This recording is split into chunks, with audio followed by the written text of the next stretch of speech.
মা রান্না বান্না কমপ্লিট? অনেক কিছু করেছো আজকে।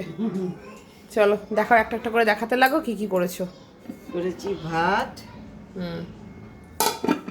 আর করেছি এই যে এটা এখন স্পেশাল, আর দুদিন পাওয়া যাবে এই যে সজনে ফুলের চচ্চড়ি, বড়ি ভাজা দিয়ে, সর্ষে বাটা দিয়ে, আলু দিয়ে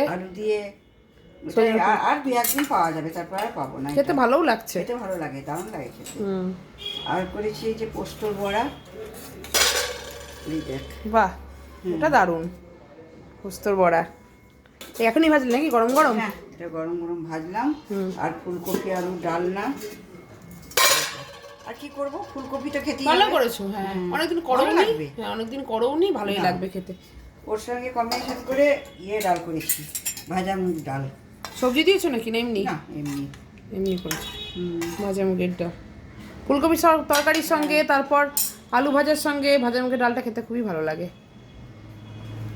আর কি আছে দেখাও। আর আছে এই যে পাবদা মাছ, পাবদা মাছের ঝাল। হ্যাঁ, সর্ষে দিয়ে। হ্যাঁ, কি দিয়েছো আর? সর্ষে আর সর্ষে, কাজু, তারপরে চারমগজ, পোস্ত দিয়ে আজকে একটু অন্যরকম করে করেছি। অন্যরকম? এটা তো তুমি দাও নর্মালি।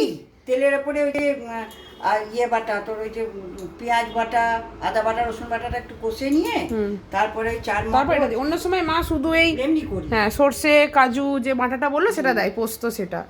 এবার একটু অন্যরকম করেছো বলতে হয়, আদা পেঁয়াজ রসুনের পেস্ট দিয়েছো নাকি? হ্যাঁ, ওটা পেস্ট দিয়ে কষে নিয়ে তারপরে ওটা দিই। লুকসটা তো ভালোই হয়েছে, একদম ভোজবাড়ির মতনই লুকস হয়েছে। এতগুলো পাবদা মাছ একসাথে রান্না করা ওটা। আর এই যে চাটনি। চাটনি, বাহ, ভালো করেছো। চলো চাটনি তাহলে। হ্যাঁ, চাটনি এই আজকে মেনু। আজকে বাবা খুব খুশি হবে, এত রকম মেনু আছে, খুশি হবে। করতে বড়াটা আলু পোস্ত করার কথা ছিল, দিয়ে আলু পোস্ত না করে ফুলকপি করেছি, দিয়ে পোস্ত বড়া করে দিয়েছি। হ্যাঁ, ভালোই করেছো। অনেকদিন পোস্ত বড়া আমাদের খাওয়াও হয়নি, ভালোই লাগে মাঝে মাঝে পোস্তর বড়া খেতে। আগে তো মা হামেশাই করতো পোস্তর বড়া, এখন একটু হয় না, কমে গেছে তাড়াহুড়োর জন্য। মা বলে আর পোস্ত বড়াটা এমন জিনিস ভেজে রাখলে ভালো লাগে না, এই খাবার আগে মা গরম গরম ভাজলো, ওটাই ভালো লাগবে খেতে। চলো দেখিয়ে দিলাম আজকে আমাদের লাঞ্চের মেনু।